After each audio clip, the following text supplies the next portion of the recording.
아가서 말씀 6장 1절부터 6절까지 말씀 같이 읽습니다. 1절입니다. 여자들 가운데에서 어여쁜 자야, 내 사랑하는 자가 어디로 갔는가? 내 사랑하는 자가 어디로 돌아갔는가? 우리가 너와 함께 찾으리라. 내 사랑하는 자가 자기 동산으로 내려가 향기로운 꽃밭에 이르러서 동산 가운데에서 양떼를 먹이며 백합화를 꺾는구나.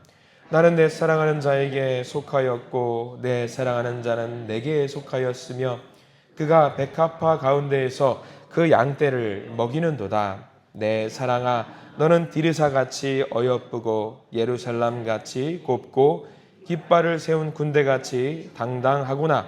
내 눈이 나를 놀라게 하니 돌이켜 나를 보지 말라. 내 머리털은 길르앗 산 기슭에 누운 염소떼 같고 내 이는 목욕하고 나오는 암양떼 같으니 쌍태를 가졌으며 새끼 없는 것은 하나도 없구나. 아멘. 오늘 이 말씀 가운데 하나님의 은혜가 있기를 간절히 기도하고 소망합니다. 우리 기도하는 마음으로 고백합니다. 하나님과 동행하겠습니다. 아멘. 옆 사람 축복하면서 하나님과 동행하십시오. 아멘. 하나님과 동행하시기 바랍니다. 우리가 아가서 5장까지 말씀 보다가 특별 새벽 기도회에서 잠깐 강해를 좀 쉬었습니다. 5장에는 무슨 내용이 있었는지 잠깐 점검하면서 넘어갈 필요가 있겠지요. 기억하세요? 부부싸움 이야기가 있었던 기억이 나실 겁니다. 결혼식 날인데 여자는 피곤해서 먼저 집에 들어왔고요. 남자는 결혼식 축하 잔치를 물씬 즐기고 이제 집으로 돌아왔는데 내 여자야 문을 열어다오 했는데 여자가 문을 열어줘요, 안 열어줘요? 문을 안 열어줬어요. 그래서 이슬 범벅이 돼서 이슬 맞아가면서 열어줘요 하다가 결국엔 어떻게 해요? 남자가 돌아갔던 이야기가 있었던 기억이 납니다. 부부싸움 이야기가 아니었습니다. 이거는 뭐냐면 우리 하나님께서 사랑하는 마음을 가지고 문을 열고 노크를 하셨을 때에, 열어달라고 하셨을 때에 우리가 어떤 모습을 취해야 될 것인지 그것에 대한 이야기가 담겨 있었습니다. 하나님을 향해서 늘 마음을 여시는 저와 여러분들 되시기를 축원합니다. 늘 마음을 여시기 바랍니다. 여자는 이제 그 일 후에 이제 깨닫는 과정들이 좀 필요한 거죠. 내가 제정신이 아니었구나 하면서 남자를 찾으러 갔던 내용들로 말씀이 끝났습니다. 이제 6장 말씀으로 돌아오는데요. 그 복잡한 사연을 신속하게 정리하고 화해를 합니다. 이 화해되는 오늘 6장 말씀의 과정이 굉장히 귀합니다. 달라져야 될 거 아니겠습니까? 뭔가 내가 달라져야 돼요. 화해를 하기 위해선 달라져야 됩니다. 문제가 생겼으면 바뀌어야 됩니다. 우리도 하나님과 문제가 생길 때가 있어요. 내가 하나님과 관계의 문제, 속상한 문제, 서운함의 문제, 그래서 하나님을 멀리할 때가 있습니다. 하나님께 실망할 때가 있어요. 왜 없겠습니까? 우리가 기도하면서 하나님 내 기도 왜 안 들어주세요 하면서 하나님에 대해서 원망하는 마음이 생길 때가 있습니다. 근데 회복해야지요. 하나님과 정상적인 관계로 돌아가야지요. 회복한 이후에는 우리는 반드시 하나님 앞에 서 있어야 합니다. 오늘 그 과정에 대한 이야기거든요. 잘 보셨으면 좋겠어요. 1절 말씀 볼까요? 1절 말씀은요. 남자도 아니고 여자도 아니고 주변에 있던 여자들의 친구들의 고백이고 도움의 이야기입니다. 주변에 코러스가 하는 이야기예요. 그런 생각으로 한번 읽어볼까요? 1절입니다. 여자들 가운데에서 어여쁜 자야, 네 사랑하는 자가 어디로 갔는가? 내 사랑하는 자가 어디로 돌아갔는가? 우리가 너와 함께 찾으리라. 우리가라고 했으니까 주변에 있는 사람들이에요. 여자 술람미 여인 주변에서 도와주고 있는 사람들이거든요. 그래서 1절 제일 뒤에 우리가 너와 함께 찾으리라 라는 부분에다가 여러분들 밑줄을 꼭 그어두세요. 중요한 표현입니다. 아무것도 아닌 자가 아니다. 옆에서 독려하는 거예요. 너는 네 스스로 술람미 여인이고 너는 흑인이고 너는 보잘것없고 예쁘지도 않다라고 이야기를 하고 있지만 너 아니다. 너 굉장히 어여쁘고 너 귀한 여인이다. 그렇기 때문에 솔로몬 왕이 너를 사랑하는 거 아니겠느냐. 너는 스스로 별것 없다라고 이야기를 하지 말아라. 너는 귀한 사람이다. 그래서 어서 가서 속상해 있는, 상처받아 있는 그 남자를 찾아라. 하나님을 찾아라. 하나님을 향해 나아가라. 너는 아무것도 아닌 사람이 아니다. 귀한 사람이다. 주변에서 알려주고 있습니다. 일깨워주고 있는 거예요. 너는 귀한 사람이다. 일깨워주는 것에서 끝나지 않고 우리가 너와 함께 반드시 찾겠다. 이 1절 한 절에 굉장히 귀한 말씀이 담겨 있어요. 어떤 의미인지 아시겠죠? 먼저는 뭐겠어요? 우리가 어떤 사람인지. 저와 여러분들이 어떤 사람인지 먼저 알아야 돼요. 세상적으로는 우리는 아무것도 아니라고 하고요. 나 스스로도 아무것도 아닌 사람이라고 하지만 아니에요. 아무것도 아닌 게 아니에요. 여러분 한 사람 한 사람이 어떤 사람이다? 정말 아름답고 귀하고 대단하고 존귀한 사람이라는 것이 1절 한 절 말씀에 다 들어있어요. 정말 귀한 사람이라는 것을. 여러분들 명확하게 아셔야 됩니다. 우리는요 하나님 앞에서 귀한 사람이에요. 한 분 한 분이 아무것도 아닌 것 같고 나는 보잘것없는 일도 하고 직장도 별것 없고 그냥 놀고 있는 사람 아니요. 하나님 앞에서 정말 귀한 존재라는 것을 알아야 돼요. 좌절하고 넘어져 있는 사람 보셔요. 여러분들 혹시라도 주변에서 좌절하고 넘어져 있는, 때로는 내가 좌절하고 넘어져 있을 때가 있어요. 하나님 앞에 무너져 있을 때가 있어요. 스스로를 자격지심으로 깎아내리고 있는 사람이 있습니다. 그 사람이 스스로 나를 일으켜 세우는 일이 쉬울까요? 어려울까요? 굉장히 어려워요. 그러면 1절 한 절 말씀을 통해서 우리는 알게 됩니다. 1절 한 절, 우리가 너와 함께 찾으리라. 그 사람이 넘어져 있을 때에 그 사람을 이렇게 세워주는 사람을 누가 하는지 아세요? 옆에 있는 믿음의 동역자들이 합니다. 그 역할을 감당하셔야 돼요. 교회 생활에서도 이 말씀은 굉장히 중요합니다. 저도 이 말씀을 보면서 진지하게 생각을 해봐요. 믿음의 동역자로서 목사가 무슨 일을 해야 될까? 무슨 일을 해야 될까? 6장 1절 말씀도 때로는 어떤 성도가 넘어져 있을 때에 나도 그 옆에서 서가지고 같이 코러스가 되어서 그 사람을 일으켜 세워주는 일을 해야 되는데 과연 목사로서 내가 무슨 일을 해야 되겠는가를 깨달아 알게 되는 거죠. 당신은 귀한 사람이에요. 당신은 하나님의 사람이에요. 당신은 그렇게 넘어져 있을 때가 아니에요. 존귀한 사람이기 때문에 일어나세요. 나도 그 역할을 감당해야 되겠구나. 목사만 그 일을 해야 될까? 아니에요. 우리가 믿음의 동역자라고 한다면요, 내 주변에 있는 그 사람들을 찾아가면서 그 주변에 있는 그 사람, 쓰러져 있는 사람을 이렇게 세울 수 있는 귀한 일을 감당해야 돼요. 하나님의 사랑을 불러줄 수 있는, 하나님의 사랑의 노래를 들려줄 수 있는 그런 일을 감당해야 된다라는 거죠. 옆에다가 혹시 메모할 수 있으시면 옆에다 좀 적어보실래요? 고린도 후서 11장 2절 말씀. 사도 바울이 성도가 어떤 일을 해야 되는지에 대해서 설명해 주는 내용이 나와요. 고린도 후서 11장 2절 말씀. 한번 들어보십시오. 고린도 후서 11장 2절 말씀. 이런 말씀이에요.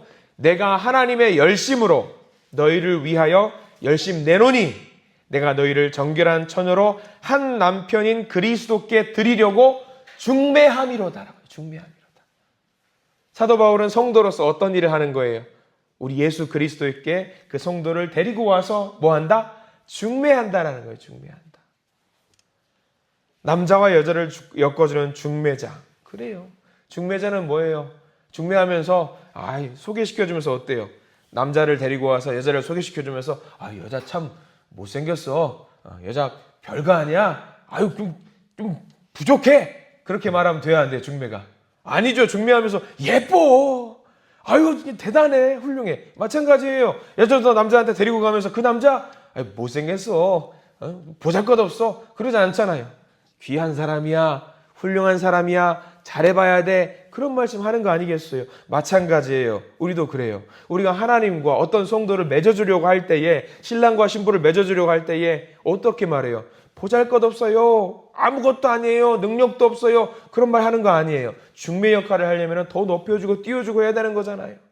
우리가 그 역할을 감당해야 된다라는 것에 이야기가 담겨 있는 거죠. 사도 바울의 말씀, 그리고 오늘 아가서 6장 1절 말씀 마찬가지예요.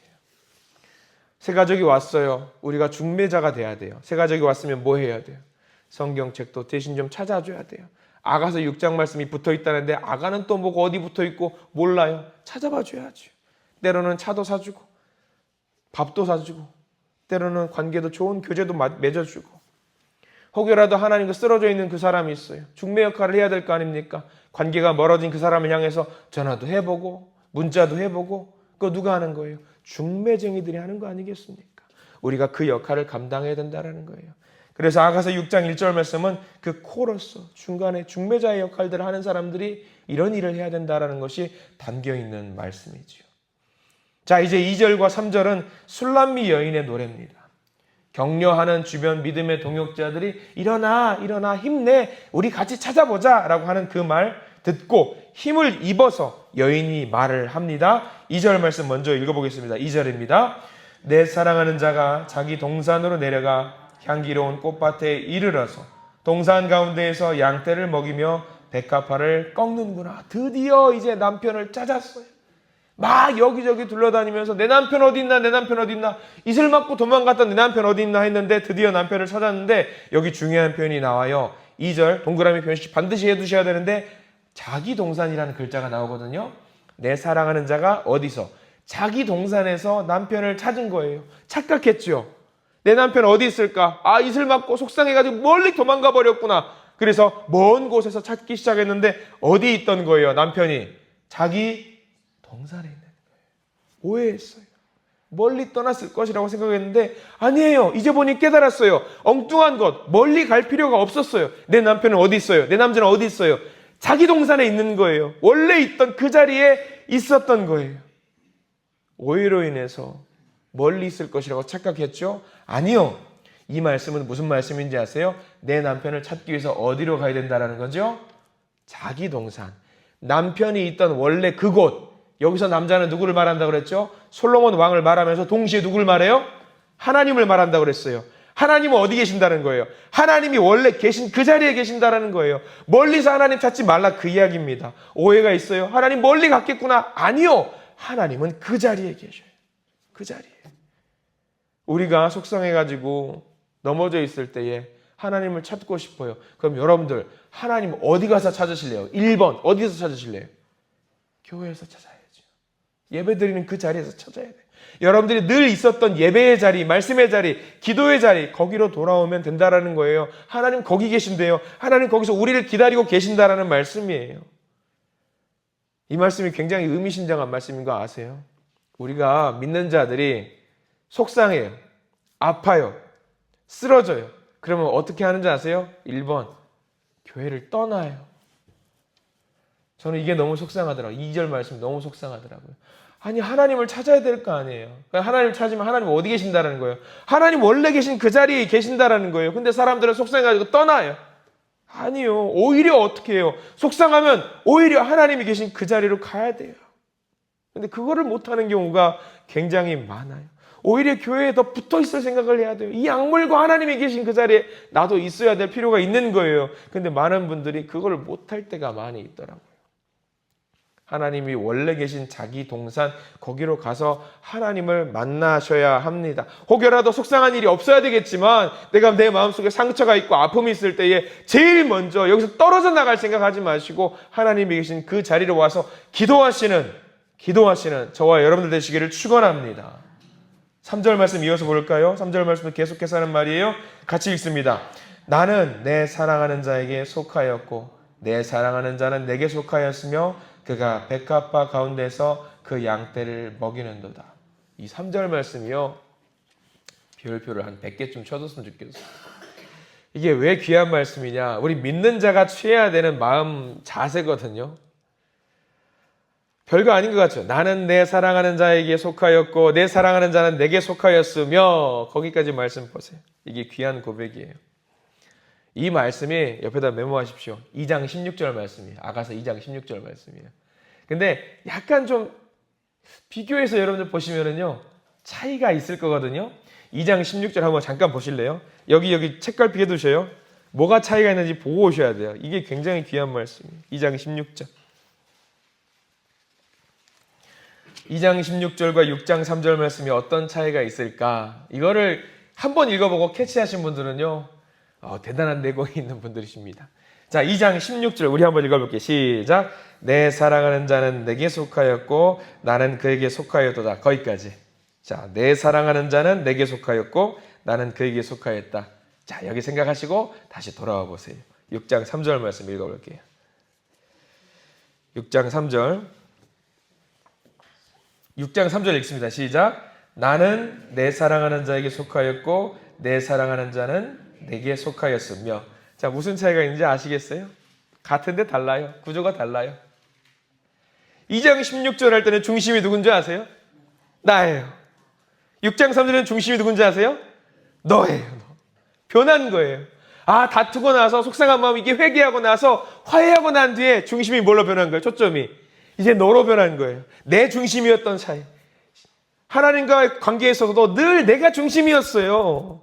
근데 6장 3절에서는 이 한 번의 다툼과 아픔과 갈등을 겪고 나니까 중심이 뭘로 변한 거예요? 아, 내가 아닌구나. 나는 쓸모없는 사람이었구나. 중심은 누구 중심? 하나님 중심으로 변하게 된 거예요. 이 6장 3절 말씀이 얼마나 귀한지 몰라요. 우리 신앙생활이 이렇게 해야 돼요. 내가 먼저가 아니에요. 하나님 중심이어야 된다는 이야기죠. 회복의 노래. 이 사랑이 회복되고 나니까 여인이 주변에서 힘내 일어나고 보니까 깨달은 거죠. 내가 먼저가 되면 안 되었구나. 내 사랑하는 하나님 중심의 삶을 살아야 되겠구나라는 것을 깨달아 알게 된 거죠. 이 깨달아 알고 나니까 이제 세상이 다 아름다워 보여요. 내 중심 아니라 하나님 중심으로 살아가야 되니까 다 아름다워 보여요. 이제 이 변화된 여인의 모습을 보고 이제 3절까지 6장 3절까지는 여인의 고백이라고 말씀드렸어요. 4절부터는 이제 남자의 고백이에요. 변화된 여인의 모습을 보고 남자가 고백을 하는 겁니다. 4절 말씀 읽어볼게요. 시작. 내 사랑아, 너는 디르사같이 어여쁘고 예루살렘같이 곱고 깃발을 세운 군대같이 당당하구나. 4절 제일 먼저 시작이 뭐예요? 내 사랑, 내 사랑, 내 사랑, 내 사랑이 변했어. 너무 예뻐 보여. 이제 변하는 거예요. 남자가 보니까 눈이 이제 제대로 이제 콩깍지가 씌운 거예요. 이제 사랑하는 여자. 얼마나 사랑하냐? 디르사는요, 그때 당시에 북이스라엘의 첫 번째 수도예요. 첫 번째 수도. 처음 수도. 그리고 나중에 예루살렘은 유다 왕국의 수도지요. 그만큼 든든하고 대단하고 위용 있고 아름다워 보인다라는 고백을 하고 있는 거지요. 대단한 거예요. 이 사랑아 고백하고 5절도 읽어보죠. 너무 예쁘다라는 거거든요. 5절 말씀 시작. 내 눈이 나를 놀라게 하니 돌이켜 나를 보지 말라. 내 머리털은 길르앗 산길식에 누운 염소 떼 간 거. 이 오묘한 말이에요. 5절이. 자, 왜 오묘하냐? 잘 보세요. 당신의 눈이, 네 눈이 나를 놀라게 해요. 왜? 너무 예쁘니까 눈빛이 초롱초롱. 너무 놀라니까. 참 저는 이 아가서 말씀 보면서 남사실에 와가지고 이런 고백을 여자한테 감히 할 수 있을까 모르겠어요. 눈빛 예뻐요. 그만 쳐다봐요. 눈빛이 너무 예뻐요. 지금 이 고백하고 있는 거예요. 근데 이거 5절 말씀 잘 보세요. 저는 이 말씀이 약간의 시험 같아요. 왜냐하면 남자가 이제 여자 보면서 눈빛이 너무 예뻐요 해가지고 쳐다보지 말라 그래요. 그럼 쳐다보면 안 돼요? 너무 예쁘니까 쳐다보면 안 돼요. 예쁘니까 어떻게 해야 돼요? 여러분들 솔직히 더 쳐다봐야죠. 보지 말란다고 안 본다면 어때요? 나 머리 했어요. 나 머리 예쁘게 했는데 했어? 그럼 돼요 안 돼요? 큰일 나는 거예요. 머리 했으니까 와 머리 예쁘다. 와 머리 예쁘다. 지금 5절 말씀이 그 절 말씀이에요. 예를 들어 볼게요. 쇼핑을 하다가 데이트를 하다가 여자분이 쇼핑 백화점에서 작은 조그마한 가방을 봐요. 남자가 먼발치에서 그걸 바라보고 있어요. 그럼 딱 자기야 일로 와봐 그래요. 이 가방 봐봐 예쁘지? 남자는 몰라요 예쁜지 안 예쁜지. 근데 딱 보고 나서 예쁘다. 근데 가격 보니까 좀 비싸네. 나 화장실 좀 갔다 올게. 그럼 뭐 하라는 이야기예요? 빨리 사놓으라는 얘기잖아요. 빨리 사놓으라는 얘기. 이런 심리예요. 지금 이게 너무 예쁘니까 나를 보지 마세요. 그게 아니라 더 봐달라는 이야기죠. 5절이. 왜? 너무 사랑스러우니까. 이제 다툼을 통해서 변화됐어요. 너무 예뻐 보이는 거죠. 그러니까 나를 좀 더 쳐다봐달라. 나의 사랑을 봐달라. 이게 뭐겠어요? 사랑이 이제 온전히 회복된 거예요. 1장, 2장, 3장 넘어오면서 다퉜잖아요. 이제 5장까지 오면 다퉜잖아요. 이제 그것들이 이제 회개의 과정을 거치고 화해의 과정을 거치니까 이제 하나님과 사람의 관계가 아름답게 변하는 거죠. 그러니까 이제 사랑의 노래를 막 부르는 거예요. 이게 6장의 노래입니다. 그리고 이제 보면 이제 아시겠지만 계속해서 무슨 이야기가 나오냐면 우리가 읽었던 말씀 이제 4절, 5절 넘어가서 6절, 7절, 8절 이제 보면은 굉장히 당신이 아름다워 보이고 예뻐 보인다는 이야기가 계속해서 칭찬의 이야기로 나오는 겁니다. 이렇게 하나님과의 성도 간의 사랑이 회복되는 것이 굉장히 중요하고 의미 있는 일이라고 하는 것이 6절입니다. 그리고 그 일을 하는 가운데 있어서 나 혼자만 할 것이 아니라 주변에 있는 믿음의 동역자들과 같이 손잡고 하나님과 아름다운 관계를 맺어가라는 이야기죠. 굉장히 많은 의미가 담겨있는 오늘 6장의 말씀입니다. 여러분들 하나님과의 사랑이 회복되는 것이 무엇보다 중요합니다. 나를 내려놓고 내가 하나님 앞에 잘못하는 것이 있는지 없는지 깨달아 알아가면서 하나님 앞에 한 걸음 한 걸음 걸어가십시오. 그러다가 혹시 지친 것을 보면은 내 주변에 있는 사람들 혹시 지쳐있는 것을 보시면은요 같이 손잡고 일어나면서 같이 하나님께 가는 아름다운 믿음의 공동체가 되었으면 좋겠습니다. 오늘 하루 살아가실 때에 이 6장 귀한 말씀을 잘 묵상하시면서 읽고 또 읽어보셔요. 그리고 하나님과 귀한 사랑, 아름다운 사랑을 누리시는 복된 하루가 되시기를 간절히 축원합니다. 기도하겠습니다. 하나님, 솔로몬과 술람미 여인의 갈등이 오해로 밝혀지고 그 오해는 주변 사람들의 도움과 주변 사람들의 인도로 말미암아 귀하게 회복되어져 가는 과정을 오늘 6장 말씀을 통해서 알게 됩니다. 주님, 우리도 이럴 때가 많습니다. 사랑하고 싶은데 때로는 멀리 있는 것처럼 여겨져서 사랑을 제대로 온전히 하지 못할 때가 많습니다. 내 마음속에 하나님 앞에 귀한 이 마음, 사랑하는 마음을 품고 말씀과 기도와 예배로 더 깊은 은혜를 누리고 하나님께 한 걸음 한 걸음 걸어갈 수 있는 주님을 찬양하는 자들이 될 수 있도록 저희들 인도해 주시옵소서. 서로 사랑하게 하시고 서로 칭찬하게 하시고 서로 좋은 면을 보게 하셔서 하나님 앞에 한 걸음 한 걸음 같이 어깨를 얼싸안고 걸어갈 수 있는 우리 모두가 되기를 소망합니다. 주님, 더 사랑합니다. 더 사랑합니다. 더 많이 사랑합니다라고 고백하는 우리가 되게 해 주시옵소서. 그래서 오늘 하루 살아갈 때에 하나님의 사랑을 듬뿍 느끼면서 살아가는 복된 하루가 되게 해 주시옵소서. 예수 그리스도 이름으로 간절히 기도드립니다. 아멘.